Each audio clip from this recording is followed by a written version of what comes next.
यहाँ पर जो है हमें class 10th electricity chapter 12 NCERT back exercise का क्वेश्चन नंबर 1 है।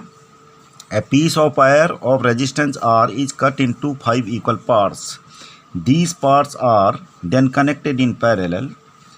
यानी कोई पीस है वायर का और इसके 5 इक्वल पार्ट्स किए।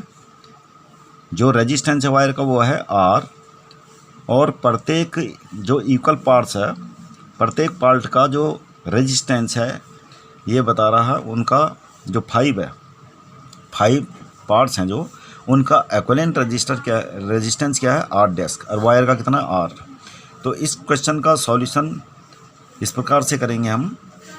सबसे पहले तो 5 रजिस्टर्स हैं, 5 रजिस्टर्स हैं, तो उसका नेट रेजिस्टेंस जो वायर का रेजिस्टेंस है कितना है, वायर का रेजिस्टेंस है आर। अब जो 5 इक्वल पार्ट्स किए, ये 5 इक्वल पार्ट्स करे इसके, और इनको हमने लगा दिया पैरेलल में। तो पैरेलल में मान लिया कि एक का रेजिस्टेंस क्या है, मतलब ये इक्विवेलेंट रेजिस्टेंस इनका क्या है पैरेलल कम्बिनेशन में, आर डेस्क। मतलब पैरेलल कम्बिनेशन मतलब ये 5 अलग अलग लगाए जो वायर है, इनको काट, जो पीसेस हैं इनके, और इनको पैरेलल कनेक्शन में लगाया। तो ये जो पैरेलल कनेक्शन है, तो इसका नेट रेजिस्टेंस जो है उसने दे रखा कि आर डेस्क है क्वेश्चन में। तो ये 1/r डेस्क इन सबका नेट रेजिस्टेंस। तो नेट रेजिस्टेंस कैसे होगा, 1/, अगर पहला पार्ट 1/r1 हो गया, दूसरा पार्ट 1/r2, 1/r3, यही होता है पैरेलल कम्बिनेशन का फॉर्मूला 1/r5। अब यहाँ पर जब इसका रेजिस्टेंस क्या है पूरे वायर का आर है, तो जब हम इनके 5 पीस करेंगे तो ये रेजिस्टेंस भी इनका ऐसे बढ़ जाएगा, यानी r/5 ईच वन।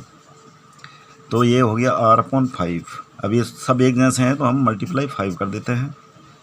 तो ये हो गया 1/r डेस्क, ये 5 ऊपर चले जाएगा तो 25/r हो गया 1/r डेस्क। उसके बाद 25 को यहाँ रख दो, r को इधर ले जाओ, r/r डेस्क, और ये हो गया 25/1। तो कौन सा जो है अल्टरनेट सही है इसका ये वाला डी वाला अल्टरनेट सही है। और अब अगला क्वेश्चन है, अगला क्वेश्चन दे रखा, an electric bulb is rated to 20 volt and 100 watt when it is operated on 110 volt, the power consumed will be. ये 4 अल्टरनेट दे रखे हैं, तो इनमें से कौन सा आंसर सही होगा वो निकालना में। तो इस क्वेश्चन का आंसर ऐसे करेंगे, सॉल्यूशन करेंगे इसका।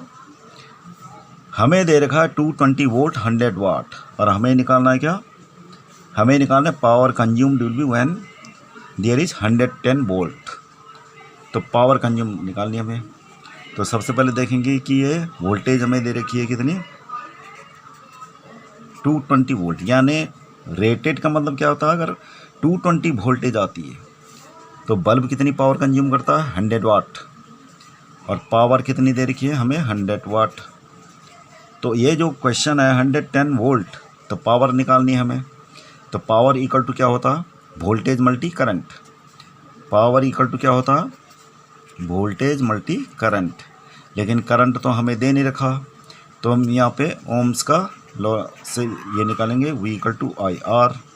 तो V इक्वल टू IR से क्या मिलता है, हम I को सब्स्टिट्यूट कर देते हैं यहाँ पे, क्योंकि I तो हमें दे नहीं रखा, तो V/R है ना। तो R तो क्या है, बल्ब का कांस्टेंट होगा।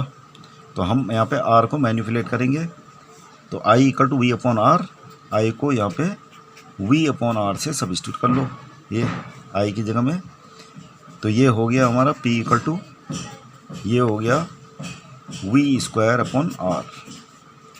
तो P इक्वल टू V²/R हो गया।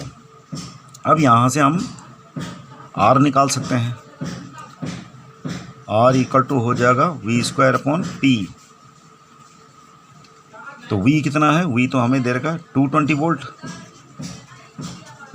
और P कितना है, P दे रखा है हमें 100 वाट। P इक्वल टू हमें 100 वाट दे रखा, और इसको कैलकुलेट कर लेते हैं। 4 × 4 हासिल 4,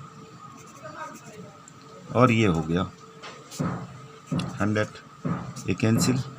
तो ये हो गया हमारा 484 ओम। तो 484 ओम क्या आया, ये जो बल्ब है, बल्ब का रेजिस्टेंस आ गया। अब हम क्या कर सकते हैं, 110 वोल्ट वोल्टेज दे रखी है बल्ब की हमारी। वोल्टेज अगर 110 वोल्ट हो जाती है, रेजिस्टेंस हमारा ये निकल गया, ये तो कांस्टेंट होता है। तो अब पावर हम निकाल सकते हैं। पावर का हम यहाँ पर ड्राइव कर चुके हैं, P equal to V² upon R। तो V² अपॉन R, तो V कितना है 110² अपॉन R यानी 484। ये हो गया 12100 अपॉन 484। तो इससे इसको डिवाइड करेंगे तो हमारा ये कैलकुलेट करके आ जाएगा। ये हो गया इतने पावर। तो यहाँ पर जो है डिवाइड करेंगे, तो डिवाइड करके हमारा ये आ जाता है, यहाँ पे डिवाइड करके कितना आ गया, ये 25 वाट आएगा। तो ये आंसर आ गया। बाकी के क्वेश्चन जो है कमेंट बॉक्स में लिंक दे रखा है, वहाँ से आप NCERT सॉल्यूशन कर सकते हैं इलेक्ट्रिसिटी चैप्टर के, अपने डाउट क्लियर कर सकते हैं। आने वाले वीडियो के लिए सब्सक्राइब कीजिएगा ताकि आपके फ़ोन पे नोटिफिकेशन आ जाए। Thank you.